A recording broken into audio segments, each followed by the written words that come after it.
Hi, welcome back to Sticks and Strings. I'm Naomi. I'm Beth. I'm Eve. Every week. Are you ready? And then, no, you're not ready. And I start the video and she's never ready. It's because she always has to put a thread. Always has to put a thread. I guess I'm going first. Yes. So, happy middle of June. Not middle. Early-ish. I don't know. I'm losing all track of time. Anyway, I'm going first. I have been monogamous knitting, which is amazing for me. I've gotten 44 rows into the second top of Hannah's Via sweater by Baracco Yarns. I'm using Baracco Medina yarn in the colorway Suez. And this is, for those of you just joining, welcome, if you've just found us. This is the second half of the sweater that I'm making. Here's the first half. So it's for, that's the back. You see the big old seam. There you go. That's better. I'm making this for my kiddo. I'm not going to have it done before she goes to her summer institute, but I'll mail it to her. She'll get squishy mail and that'll be fun. But anyway, yeah, I've just been working on this. And, having to work full time is really, always hampering my knitting time, but that's all I've been working on. I have other plans, but trying to get it done. And she, however, is knitting gangbusters. If you remember last week, she had knit, I brought her, her sweater that she's making with mohair, and when I checked the gauge on it, it was all over the place. I think I talked about that last week, and so she had me help her pull it out, and then she started it again. Yeah, so when I brought last week was her beginning, like it was like this much of her restart, mm-hmm. And she's already finished the whole body of the sweater and one sleeve. Like, wow. Yeah, she's very fast. And she's working on the other sleeve. They're knitted flat, and then you attach them, set in sleeves, and then you sew up the arm.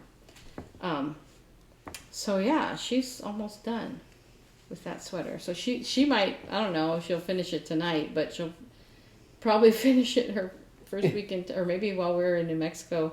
While we're in Albuquerque before we take her up to camp. So she's crazy. She's a crazy knitter girl. But she's like, what am I going to do in Taos? Am I going to have anything to knit? I'm like, there's a great yarn store in Taos. Where Arne and Carlos went. They visited it. And I'm like, I'm planning to go there. So, anyway, that's me. Boring. Wow. Yeah, monogamous knitting. I don't have very much either because now that Mania is over, I don't. You're just back to your regularly scheduled programming. Yeah. The only thing I have, my WIP-GO stuff. Oh yeah, and so, I forgot I was going to talk about WIP-GO. And so right now I'm just working on one of the two WIPs. No, haven't done any. Well, I do have a new start related to WIP-GO, and then my FFOs. I still have to do so. But also I'm doing cross stitch camp. So for cross stitch camp for June, the challenge was stitch something with a bird in it. So I did this little itty bitty kitty in the baby robin by the Sweetheart Tree, and it seems so simple. It's just 65 by 65, and, but there's like 1/1 and satin stitches and lots of back stitching. And is it done? Almost, not quite. That looks really nice. Yeah, because there's I've done all of the cross stitching except up here at the top. There's the word spring, and it's 1/1, which I haven't gone to yet, and it's a different color. It's I thought I had pulled all the colors for this, then I realized, I don't have that one yet, because Did you show it yet? Yeah, I did a little bit. Yeah, so it's I have to put a picture in it because it's very tiny. It's hard to see. But and the 1/1, I was like, I don't know if this is right or not. I can't because it's so tiny. I can't see. This is 32 count. It's really little. Yeah, and I mean, Yikes. well, actually, and I pulled out the nest. There's the little robin's nest that he's in, and I pulled it out because I was one too far over or something, and I was like, it's not lining up right. And then so I tried to unstitch it, and I did to a degree, and then after a while I couldn't, and so I just had to snip it and pull it all out and redo it. And actually, when I redid it, when I first started it, I started down here at the bottom, and I thought I had counted it right from this other leaf thing that I'd done, and I think I had maybe miscounted because it's 1/1, and the leaves underneath are regular 1/2, or 2/2, and so I was like, I don't know if I counted in the right place or not, because it's a square and a square and a half, or something, and so when I redid it, I started under the robin because then I could kind of and I think actually the robin has in one area there's maybe one stitch too many, but I couldn't really tell because it's so tiny. How can you tell? It doesn't even matter. And so it's like, what? Am I making it up? And so but yeah, I did his his little tail feathers and his little beak, and it's all very tiny, and so now I've done all the regular stitching except for the where it says spring, and I didn't even, when I glanced at it, I didn't realize it's in a different color. It's blue. It's a blue shade, where everything else is greens and Grace. gray. And so now I'm working on the back stitching, and it's kind of hard in some places because there's these little curly cues, and the curly cue things are half stitch length, like 1/1 kind of, and so it's all very tiny. And the whole entire frame is backstitch. Yeah. Oh, I was like, why didn't you do the frame? And Yeah. I didn't realize it was backstitch. Yeah, and it's in that other color, and when I had pulled them all, that one color I hadn't found, and so I realized, oh yeah, I have to get another one of those. I may have to find another one. So, but I did have the color already, so it was very easy. And really, I don't have that much backstitching left.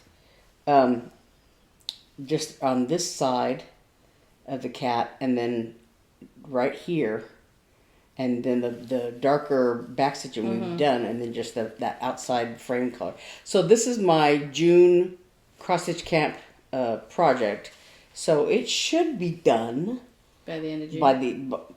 Certainly, yeah. Probably if I work on it more, by the end of the week maybe, or something. Maybe a little bit over the weekend. And then otherwise, I've been working on, and I don't have. I didn't pull out the regular pattern because I just have a working copy here.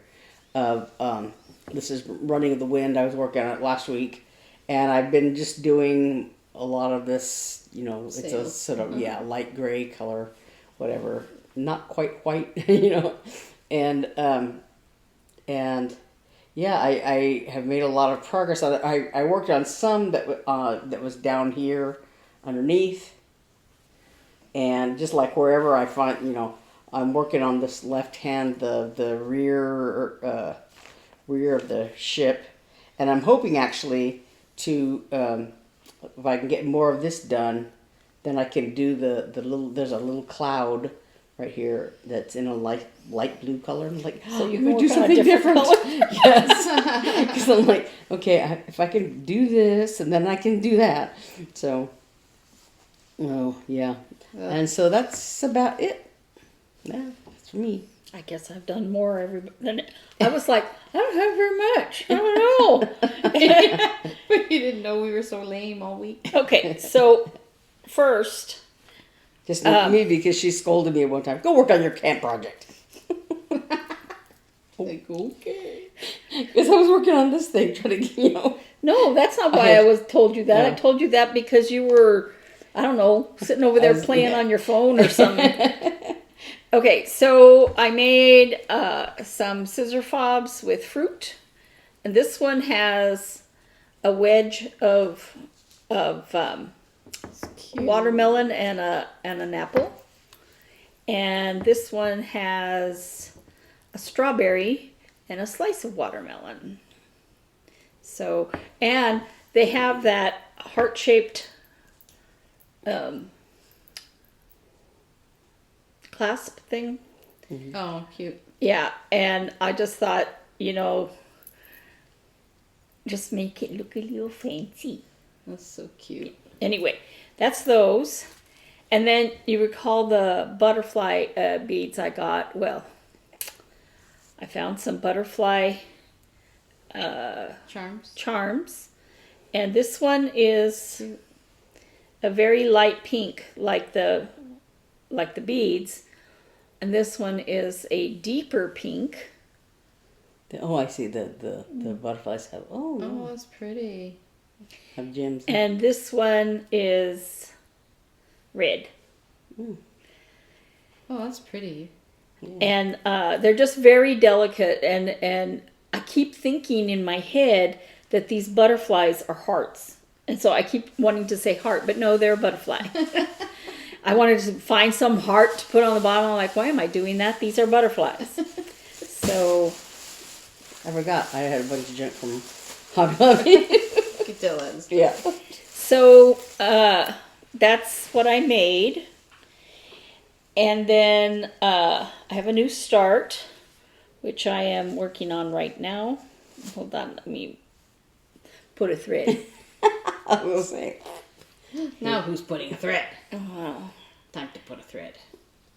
So The pudding of threads. I can't show you the pattern because it was a free pattern that went with one of these two. I don't know which one. This What are is those? this is Stitching with the Housewives. Let Freedom Ring, and this is Proud to Be an American. Those are pretty. And let me see those. The fourth one of every, when she does those, the fourth one of the month has an extra pattern, and the extra pattern doesn't have a picture. But I've started it. See my S? It's going to say Stars and Stripes with little stars around it. It's cute. Yeah.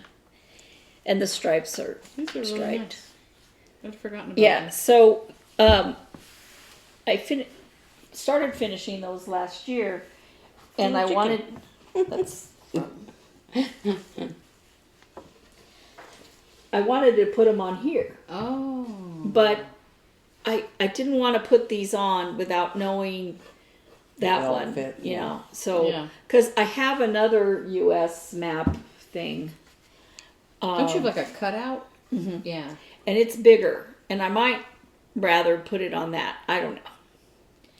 But I thought, you know what? July is coming. I didn't get this finished for Memorial Day. And neat. so I decided I'm going to work on it a little bit. If I don't get it finished, I don't. But, Did you make this cording? Or did you something you bought? No, something about it. So, that is my new start. And I have a chicken here. It's on the opposite side. Not only is it on the bottom, but it's like on the opposite side. And she had a free pattern. That's so cute. She had a free pattern for the cake, for Chelsea's wedding cake. Oh. And she said she had this contest, that you make it into some other kind of cake. And so I wanted to make it in a birthday cake, and that's why it has a little candle at the top. Oh. And I ran out of time. Oh. So I just stopped. I don't even know if I have the pattern still. So, I mean, I know I have it where I can print it again, but, print it out. So I'm going to be working on that. And I did a tiny bit more on Burberry. It's not like I haven't, I don't have enough done on my cross-stitch camp piece, but, So I started filling in the white around the bird, which meant I had to do more swirly stuff.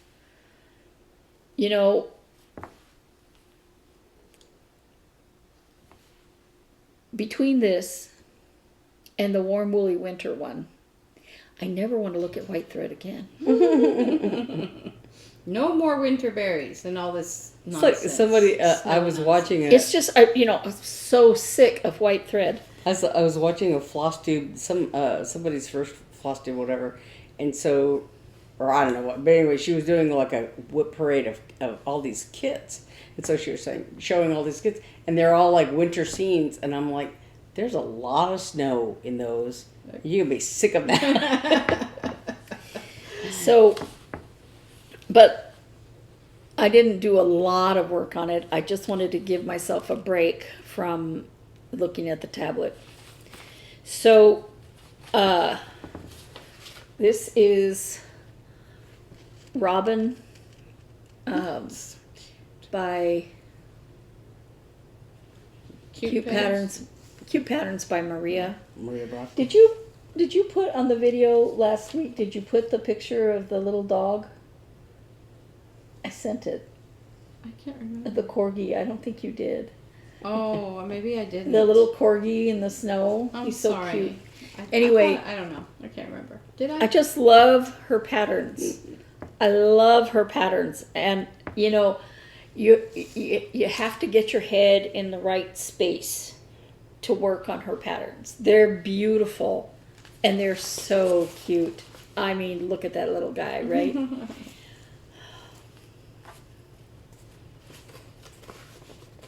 I've been working on this, and this is all the farther I've gotten. You don't want to know why? Because I get sick of changing threads. Oh, change threads every 5 seconds. That's so frustrating. Well, or you don't have to change the thread. You can keep the thread if you want to count.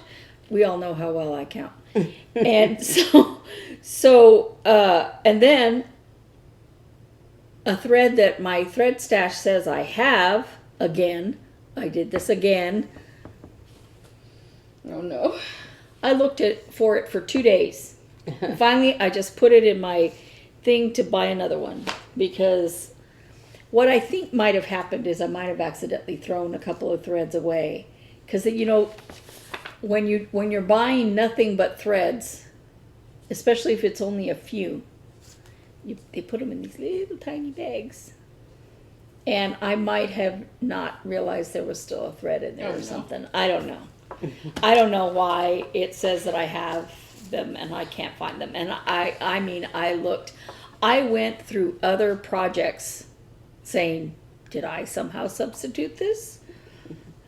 I took all of my project bags out, every single one, and looked in the bottom of the bin.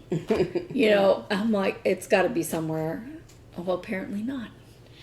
So, and the other one never showed up while I was doing that either. So, but I already bought that one. And that brings me to Art Deco Summer by Cross Stitching for Fun. And, I don't think this is all Cute Patterns by Maria. She's where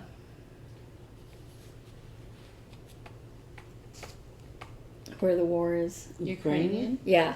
I wanted to say Czech because I had a friend of mine that is from Czechoslovakia. But anyway, these are from the same country, and maybe that's why they're the same kind of Style?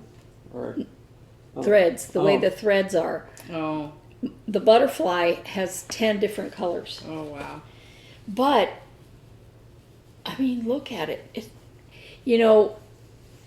They get that translucent look. Yeah. Look at that.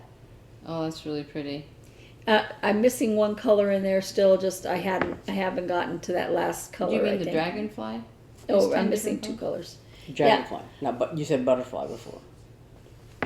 I thought, oh, she ended up doing the butterflies. Yeah. Dragonfly. One of those critters. One of those flying critters that you don't even like. It's so pretty though. Yeah, but I've done many days on it. Part of those days were mostly spent looking for that thread. It counts as a day. So, and then It involves thread. and then counting them and putting in 2 threads and then going to find the other thread and putting in one of these one of the threads that I had to buy. This dragonfly has 2 stitches in that color. 2. And I could have substituted it, but I didn't want to.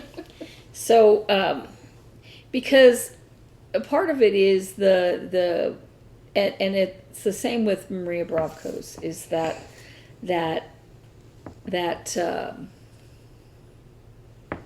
those color changes make it look more real. So, yeah. And then I am not forgetting Hobby Lobby. I went to go get my thread. And I wanted to look and see if I could find some charms for those colored nugget beads because I was so mad about Joann's. and I couldn't. But Found a bunch of other stuff. I found aliens. Look at them. They're so cute. Okay, so they're upside down. Okay. Big aliens. And then bright. little tiny aliens. Oh, let me see that. Let me see that. Oh, very good. And these are the best ones. Cute. A string of aliens.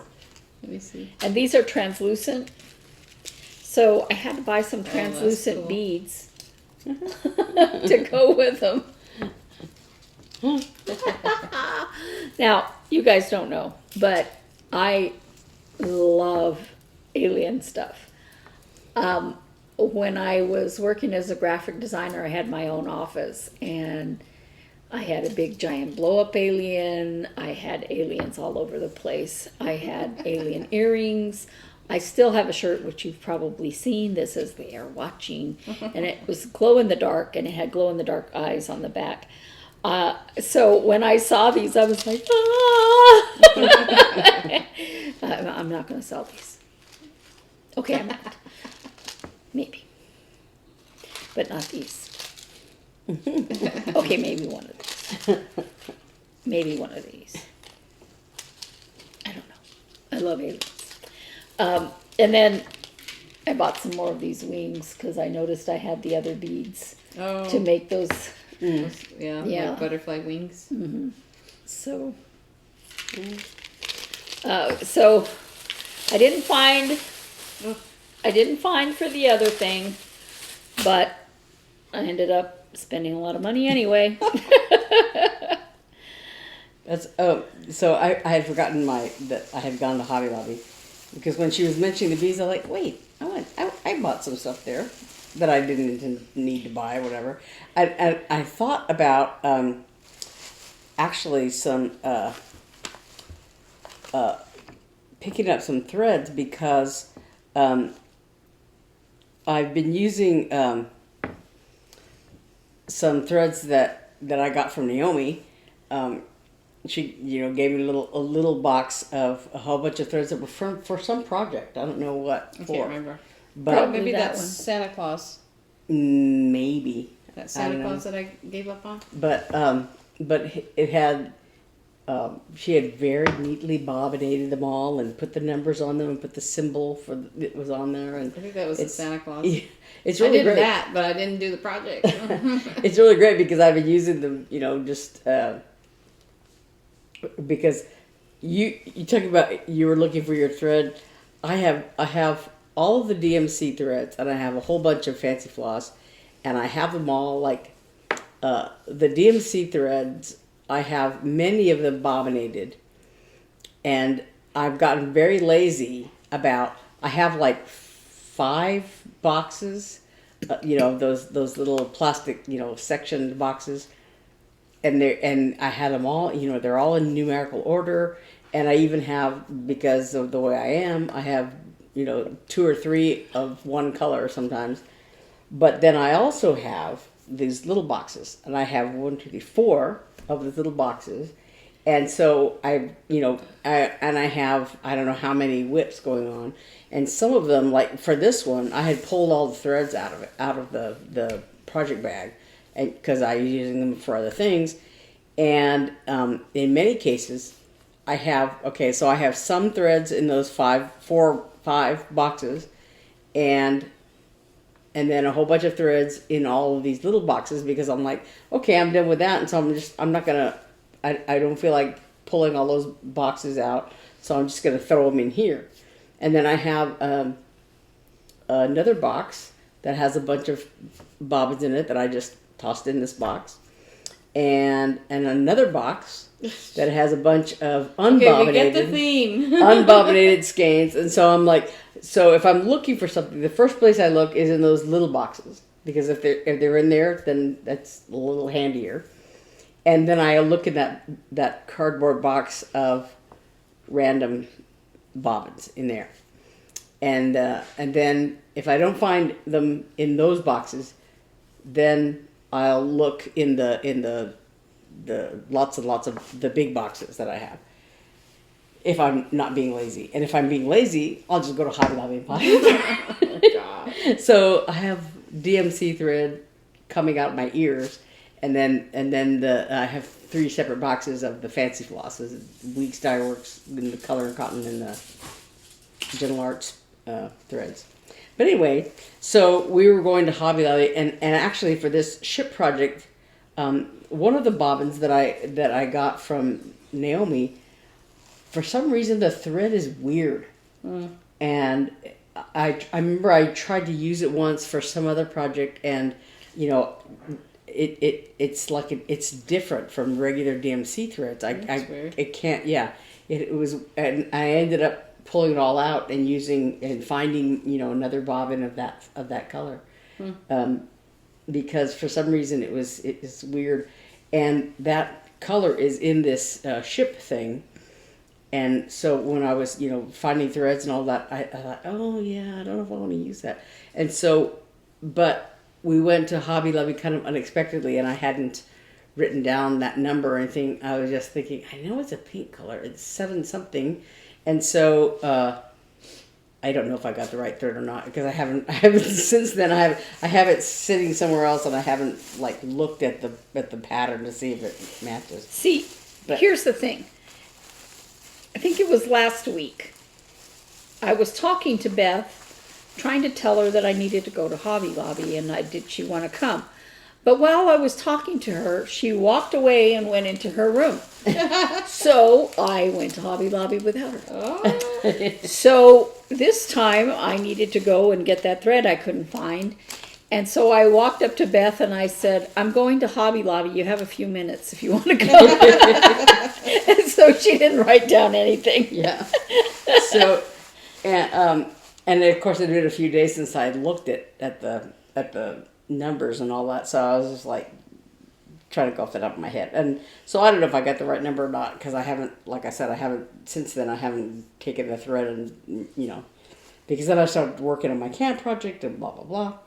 Anyway, so while I was at Hobby Lobby getting the wrong threads or whatever, and I went over to look, because Eve was in the, looking at the beads and stuff. And so I dangerously went over there. Well, first of all, when I was in the cross-stitch area, I got this little package of 28 count Eva weave that's dyeable because it's in white. And then this one package of 32 count Murano Carré in ice, which is apparently the only color they carry now. And it was, and then I got a package of 22 count Hardinger So this is a like 11 by 18. So I don't know. I don't have any particular projects in mind with those. I just thought, let's get those. And then I bought another pair of scissors because you can't help it. I can't help You're it. insane. You are insane. But the one thing that they had was, a while back I did some resin stuff, the little dragonflies with and I have been very lazy about. I get all excited about. Oh, I'm going to do this, and then I'll do it once, and then I don't do it again. But I was looking at all their resin stuff, and they have these owls. There's a big owl and two little owls. I thought it was a bear. No, I think it's an owl. Looks like an owl to me. Oh yeah, Yeah, little feet. Oh yeah. Yeah, there's the wings. So there's that, and I bought another bottle of resin just in case because it's kind of big, and I bought some. They're inclusions. They're little foil, shiny foil things. I thought they would look good in the owl. Did you buy googly eyes? No, I didn't buy googly eyes. They can be. I have blind. some glow in the dark googly eyes. Tiny ones. Anyway. I bought this. It's actually a pin, but I've done some of these as needle minders where I've snipped the pin back off. But I thought a frog would be appropriate. It's cute. Yeah. So I didn't even look to see if it was in good shape or not, but it is. So yeah. So I just in the category unnecessary things to buy. To waste your money on. Unnecessary. Well, not waste, but unnecessary impulse purchase. yes. Yeah, they saw me coming. Because your sister said, I'm leaving. And who could turn down a gosh. trip to Hobby Lobby? I have a friend who does scrapbooking, and she said, my husband said, I think actually just buying supplies is your hobby. For real. In my mind, I have all these things. As all of our beads are I know. It's like, show. buying supplies And my is fabric. your actual hobby, not the thing. I'm like, yes. Not doing and I the taught thing. her what sable means. Yeah. Stash acquired beyond life expectancy. Yes. Yeah. Oh my gosh. Oh, so I forgot one big piece of news that a couple of weeks ago, in May, I guess it was, I was talking to Mark. I had talked about the sock machine that I've been wanting. It's a 3D printed sock machine. And I was talking to Mark about it. Now, my birthday's in July, but in May, I was like, well, they said it's like 12 to 14 week wait. And he goes, well, order your birthday present. So I got to order my sock machine. I'm so excited. And so they send you, so it's 3D printed, and there's a million people wanting them. So what they do is they put you in line, and they send you an email that shows you where you are in line. Now, when I first bought it in May, they were still on, like, in early February orders. So they show you, like, all the orders in February, and then all the orders in March, and then all the orders in May, and so they were like maybe number 3 or 4 in February. And you can go back and check and check and check and check and check. So now they're like, I think the next one in line is number 4 from March. And I'm, and I was last on the list for a long time, which was so sad, but now there's a whole bunch of people behind me, so now I feel better. But I decided to buy it in purple. Hello. What? We're not done. I didn't say we were done. I didn't say goodbye. I think she needs the bathroom. Oh no. We had to pause for the dog. So I ordered it in purple, and I decided to call it the, what is it? One-eyed, one-horned? Flying purple People eater. So that's the name of my sock machine to be. And so when Hannah was on her way in and I was cleaning, I was cleaning through my box, and I put all my future sock yarn in one bin. So I'm so excited. You were going to say something about WIP-GO? Oh, I was going to say something about WIP-GO, but I realized I didn't do anything for WIP-GO. I told what my WIP-GOs were last week. One is that scarf and one is that vest. So you thought about them? So I contemplated them for about 5 minutes. But Hannah said that because she brought that with her, that vest that I made her, that I showed you last week. And she said, I get so many compliments. She goes, I get the most compliments I ever get when I wear that. So I'm like, I know. She looks cute in it. Yeah. Oh, I was going to ask you, you know,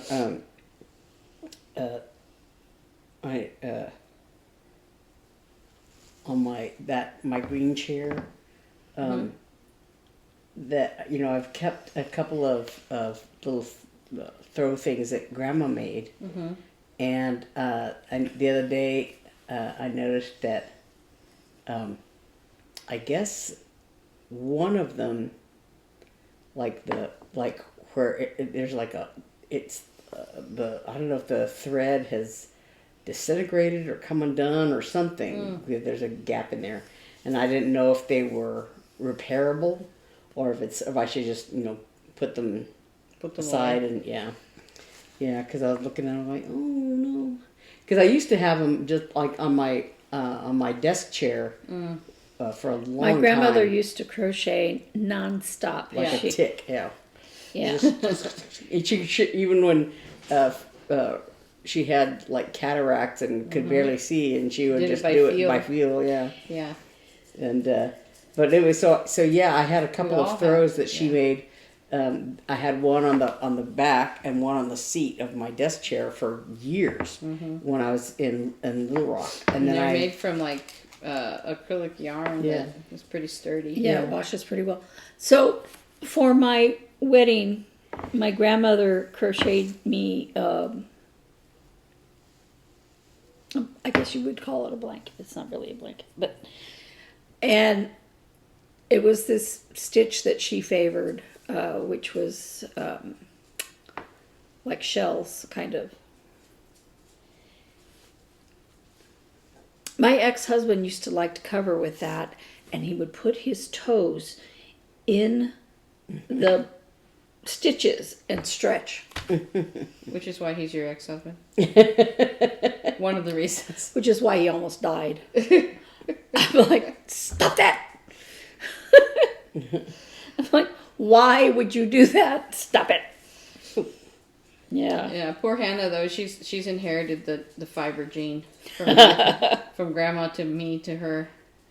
And she's like, I have no money for yarn. When on her birthday I said, you know, make a girl a sweater, she'll be warm for a day. Teach a girl to knit, and she'll never have any money.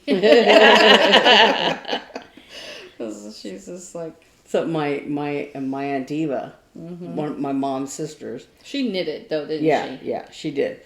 But she was, you know, always knitting and no, she drove a Volkswagen. She crocheted. Yeah. She did lots of stuff. She taught me how to crochet, and Grandma taught me how to knit, or vice versa. I don't know. But I remember she bought me tons and tons of yarn in all these different colors because she wanted me to make something, but it was crochet that she wanted me to do. She probably did it all. She used to.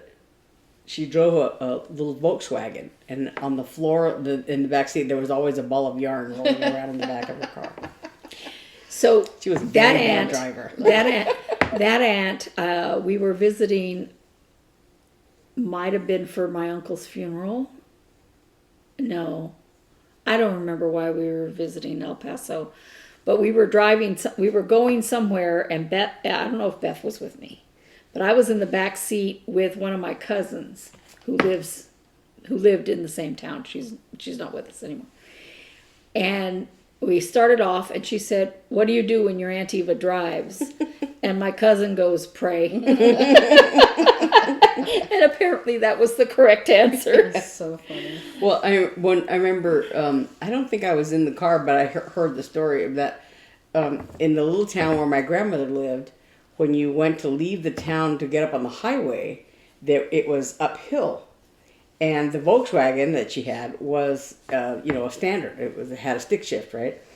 And my cousin Joe was in the car with her, and she couldn't negotiate the hit because there was a stop sign up there to get on the highway, and she didn't know how to to go from this a hill, uphill, with a stick shift. And my cousin Joe had to take the car uphill because she couldn't do it. Well, it is challenging to do that. It is, absolutely. Well, I'm proud to say that my Civic that I used to have was a stick shift. Yeah. And I could park that thing uphill, backwards, parallel parking. Yeah. Got it. No, I know. Because my dad taught me how to parallel park with a rock and a can.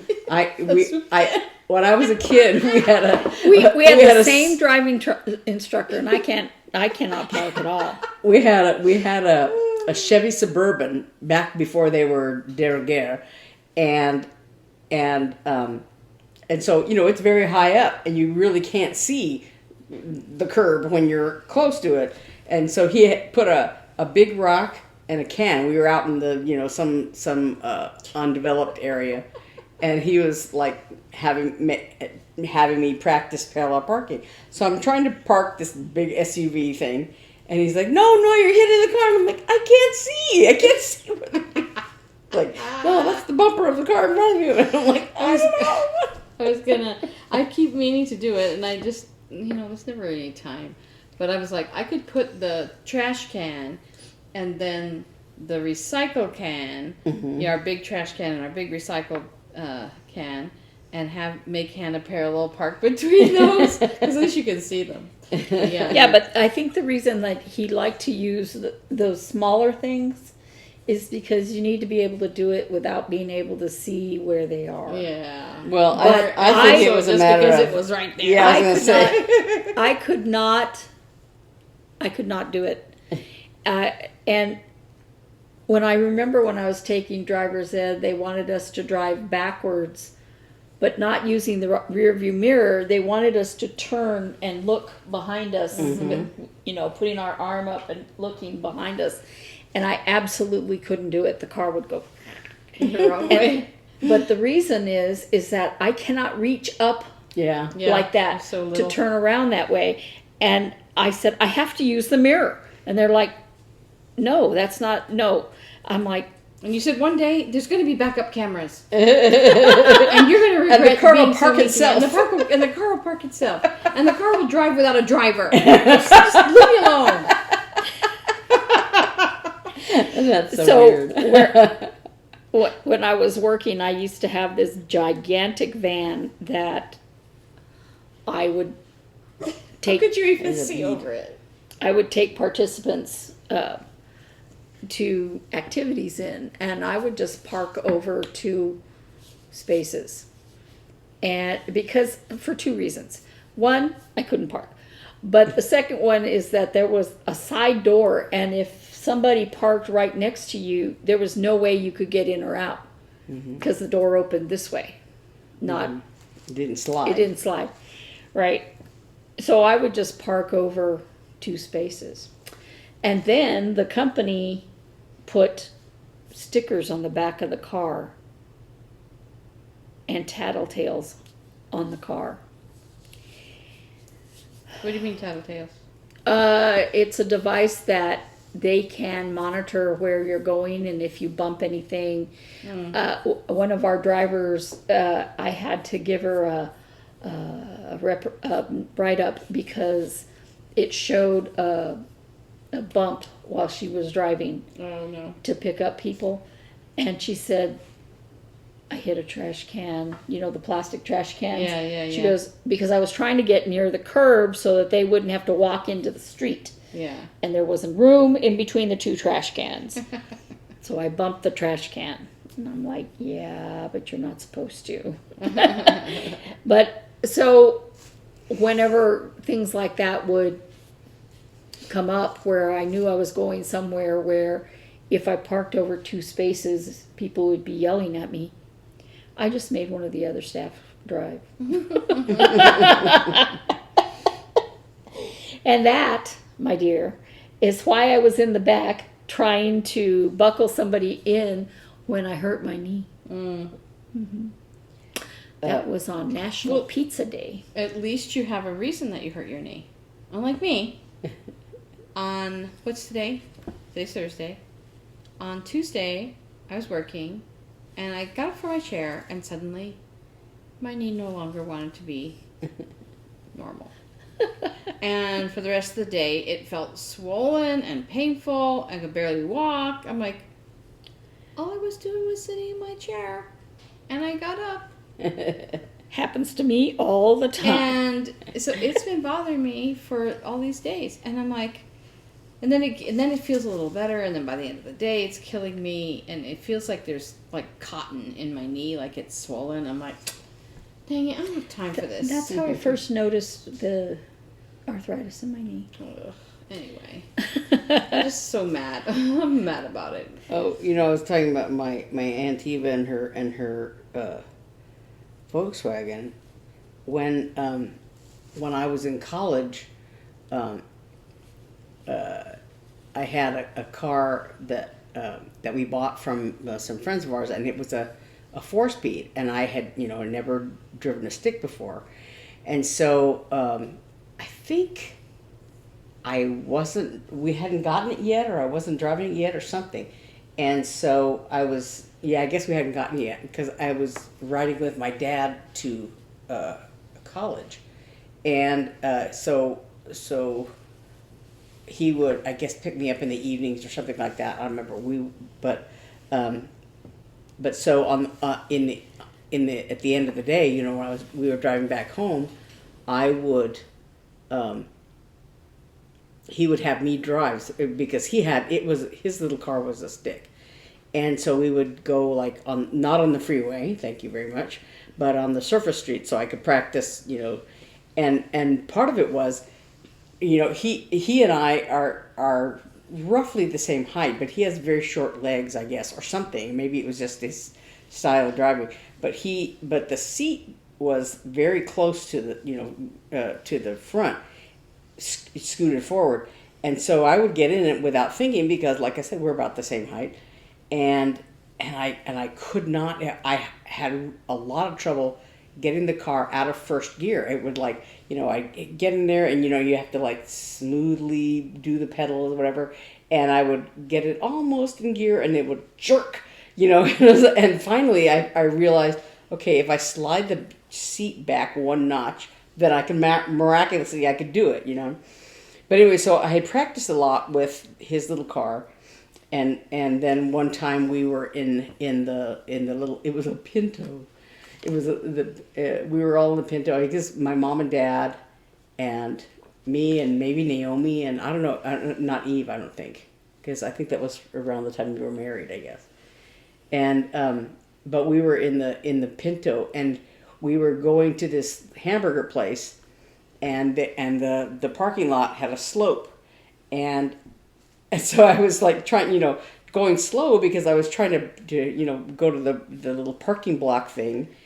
And I would get up and I would stall the car, and then we would roll back downhill, and I started up again.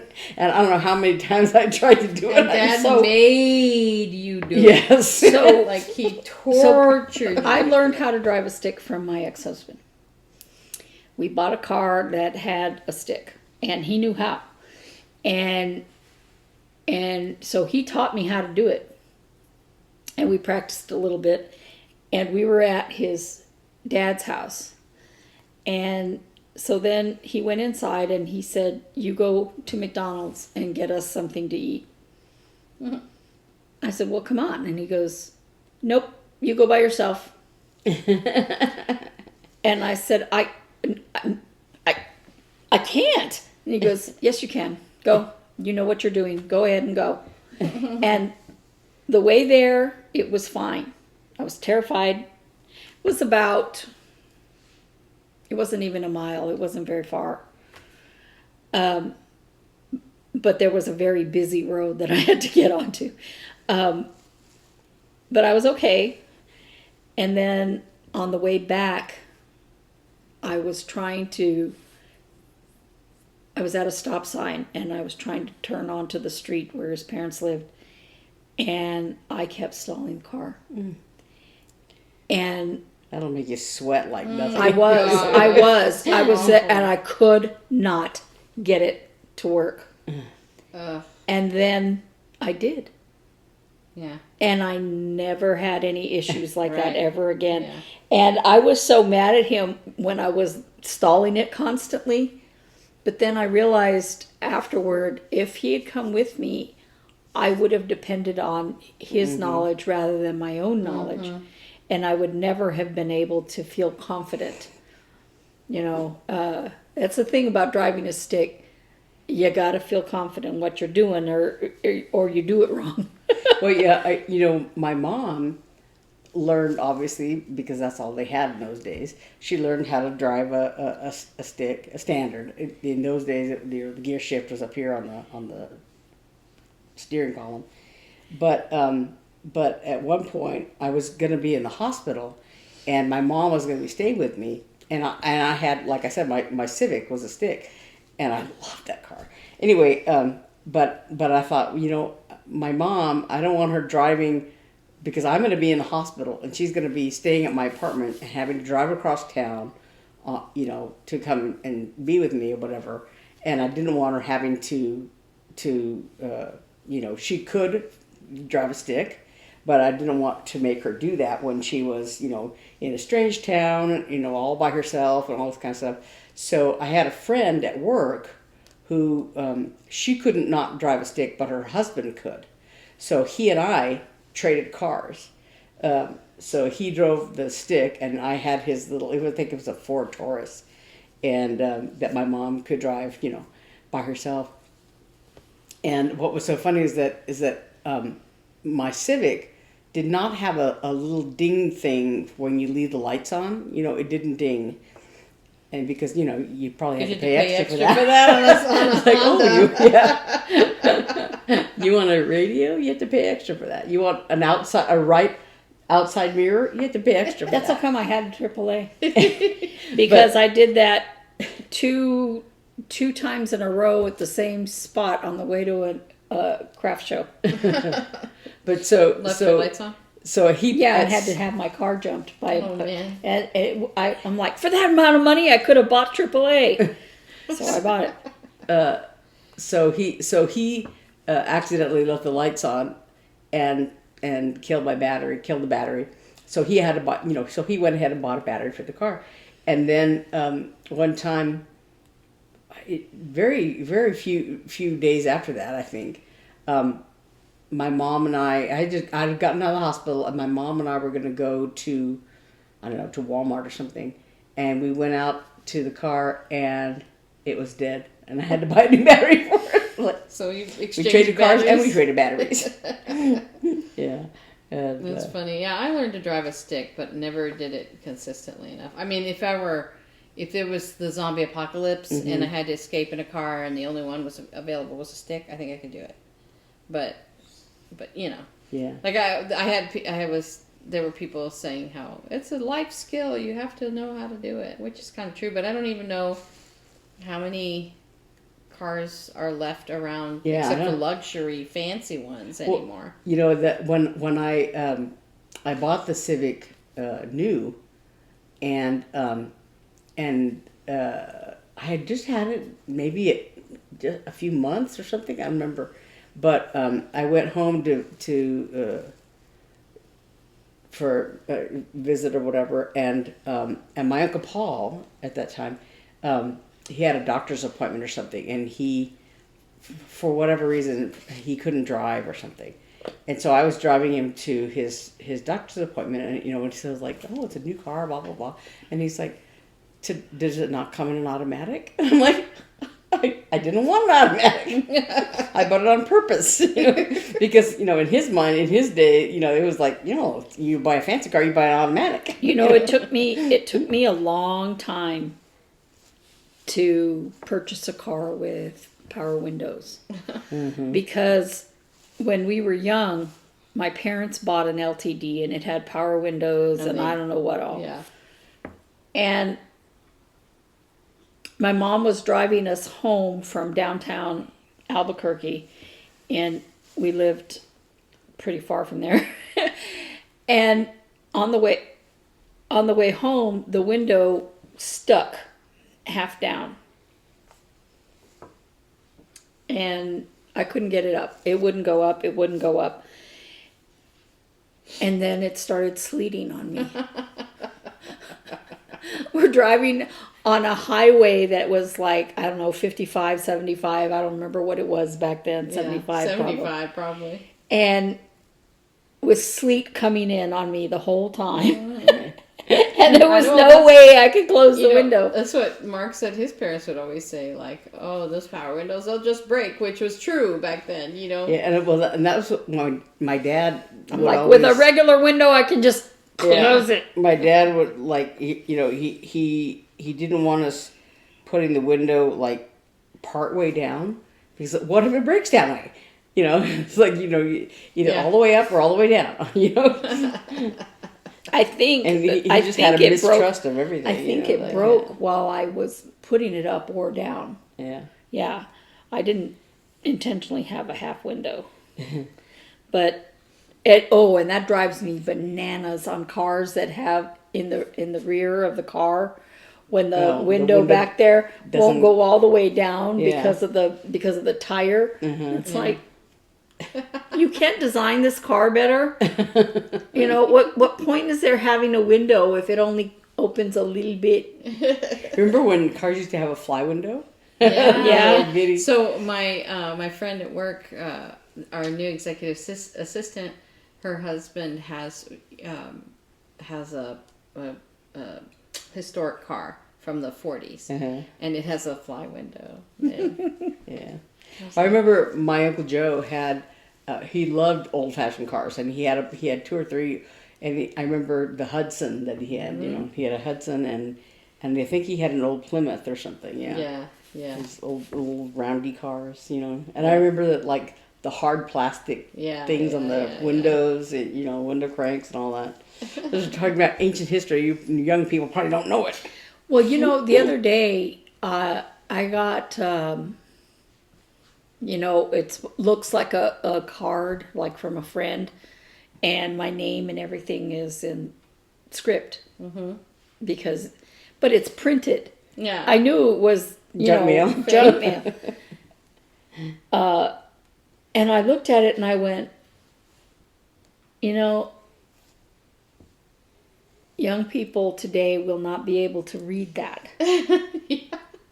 Yeah. And I don't understand not teaching cursive because once you learn cursive, you write faster. And I guess the thinking is, we're going to do everything on the computer, so we don't need to handwrite things, except when the computer doesn't work. Or when you have to fill out a form. Well, I can't tell you how many times in my working life that things like the cash register just stopped working or the power went out and you need to write, It's so funny because I remember when I started a job here. Come here, bro. My first kind of office job. There was a guy I guess he was in IT early, back when we all had DOS machines and all that, right? And he would talk about, it's going to be a paperless society. Everything's going to be paperless. It's going to be paperless. And he kind of would like argue about it or whatever. And I remember telling him, well, when you can promise me that computers won't just fail, then, we can have paperless society. Didn't you ask him, why do you have a job here? Isn't it to make sure the computers work when they don't work? Yeah. Yeah. And, but I keep thinking about it. So that was like 1993. And, now we use less paper, but we're not paperless. at all. Yeah. I mean, I went to a doctor's appointment this morning. Here's a piece of paper. I need you to fill and sign this piece of paper. You know, some doctors, like my retina guy, you have an iPad. You just fill everything out on the iPad. But still, you go everywhere and you got to sign a paper. Well, and I will do as much as I can electronically. Oh, sure, of course. I have a checkbook somewhere. But now that's ancient history. I don't using checks. I cannot tell you the last time I wrote a check, and I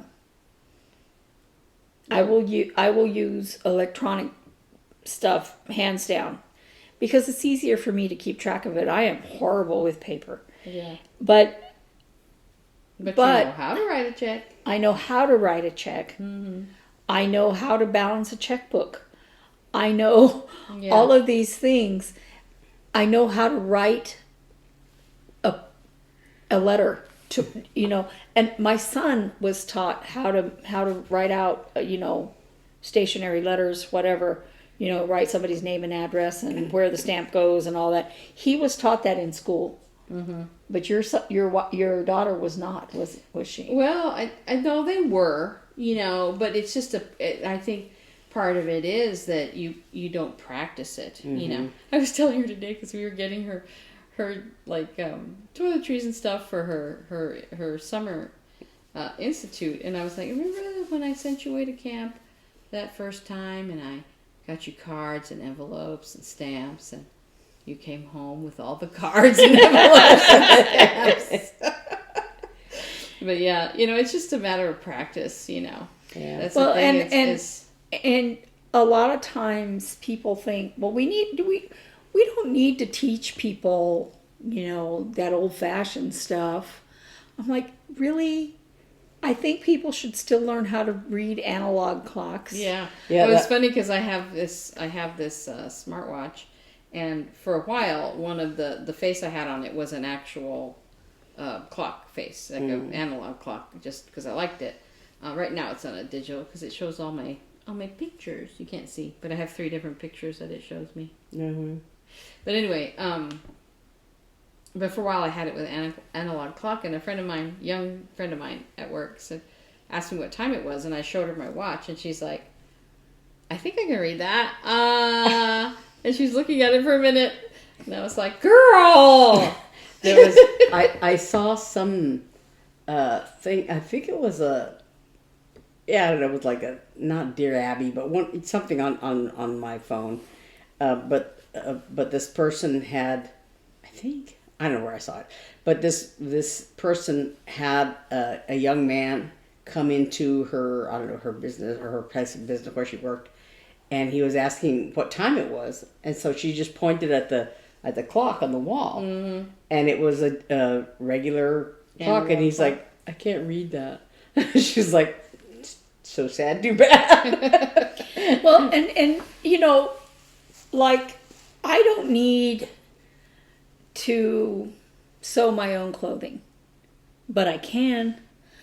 I don't need to make bread from scratch, but I can. Yeah. There may come a day where I can make my own yarn. Look at COVID. Look at COVID, how people had to do things that they thought they would never have to do on their own. And you don't know what is in the future. Here we are doing handcrafts that are from yesteryear, right? But we I think we are richer for learning things from the past. Yeah.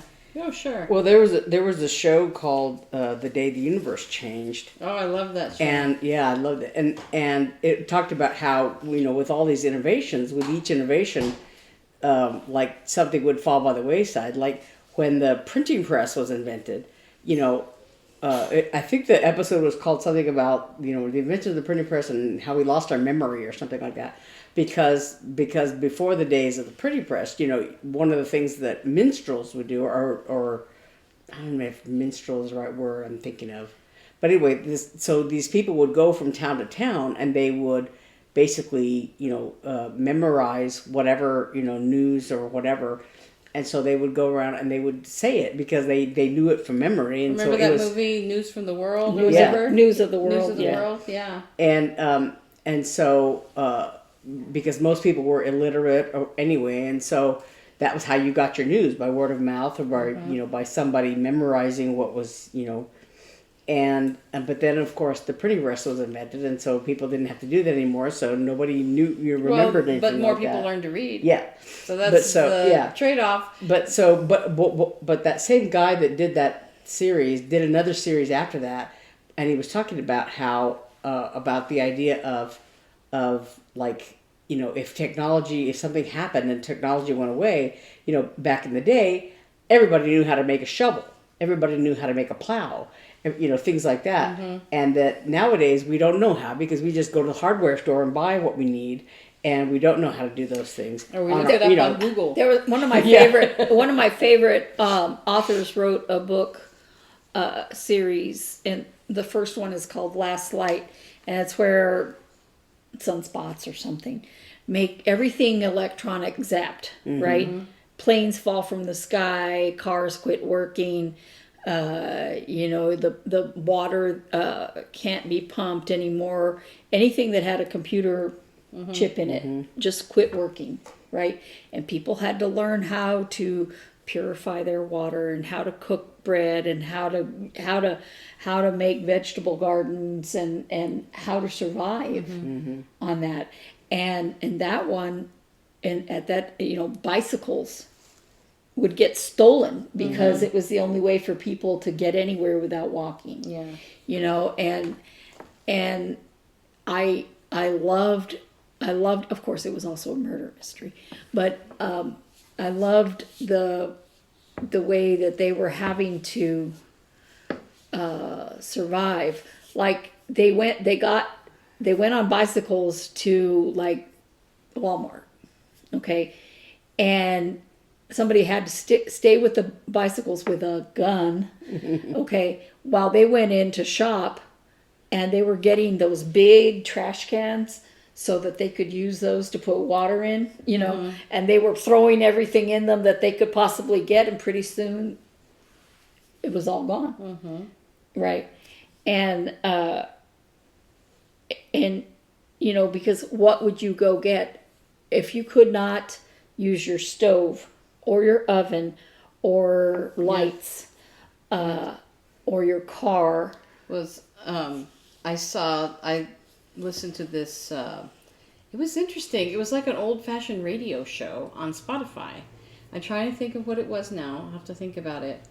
But it was like a podcast, but it was a show. It was a drama, and actually Julianne Moore was in it. And I can't remember the name of the guy. It was just the two of them, and she was like a psychiatrist, and he was claiming to be from the future. And so of course everyone thought he was crazy. So it's just her interviews is the whole show, but he talks about how, because he's from the future, and talks about how the day that like they didn't really know why, but like the whole internet basically just stopped working. Like I can't remember now all the details. I'll put the title of the podcast here, so if you guys want to watch it, listen to it. It's really cool. It's just a limited series. It's like a few episodes. But he was like, we didn't know anything because we had just been so reliant on Google or whatever, hosting all of our knowledge in our heads that we didn't even know our own phone numbers, kind of thing. Because if your phone stopped working, would you know? I mean, if you couldn't look something up, could you remember your phone number or your I only know kid's mine. phone number? I know. But I don't know his. I don't know yours. yours. Yeah, I was gonna say one time when that time that you had my purse and I had your purse, fortunately I had my phone in my pocket. And because ordinarily I would stick it in my purse. We had the same purse. Yeah. And I dropped her off at the airport. Yeah. She grabbed mine, and I took off with hers. Yeah. And so I didn't realize it until I went up to the guy and like handed over my suitcase, and he said, "Okay, I just need to see some ID." And so I plopped the purse down, and I saw Hannah's little bracelet on there, and I'm like, I have the wrong purse. And fortunately, he was very nice that he went ahead and checked in my suitcase and everything, because ordinarily, you know, if he was being by the book, he would have said, no, I can't take it. Yeah. So my flight was actually delayed for a couple of hours, so I had time to like run out and call Naomi real quick, and I said, I have your purse. You have my purse. If your flight wasn't delayed, you'd have had to go on a later flight. I was gonna say, but that if my purse, I mean, if my phone had been in my purse, I would not have known. I would have had to call Albuquerque to call my parents to have my parents call one of them because. Or to give you my number. Or yeah, something, because I did not know your phone number, and you know I didn't know anybody's phone number. Yeah. And so you know. Once upon a time, I don't know my kids' numbers. Yeah, I know Mark's. That's why you only called, because it's one digit. That's why you than mine. called. I think you called Mom and Dad, but I answered the phone when your apartment was on fire. No, I think I called you because. Did you? Yeah, but as it was, I did not. I didn't have, you know, all my information. I had to call your pastor in the middle of the night. He gets this phone call. I'm like, you don't know who I am. He's probably used. Pastors we are should probably used that. probably. Yeah, I've got to go. So I have to go pack. So, Yeah. But thanks for joining us one more week. And don't avoid the zombie apocalypse if you can. Oh yeah.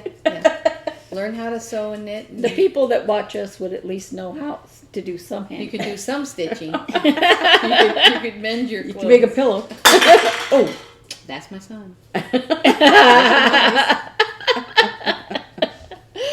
right, thanks so much for joining us. We hope you have a good week. We'll see you next time. Bye.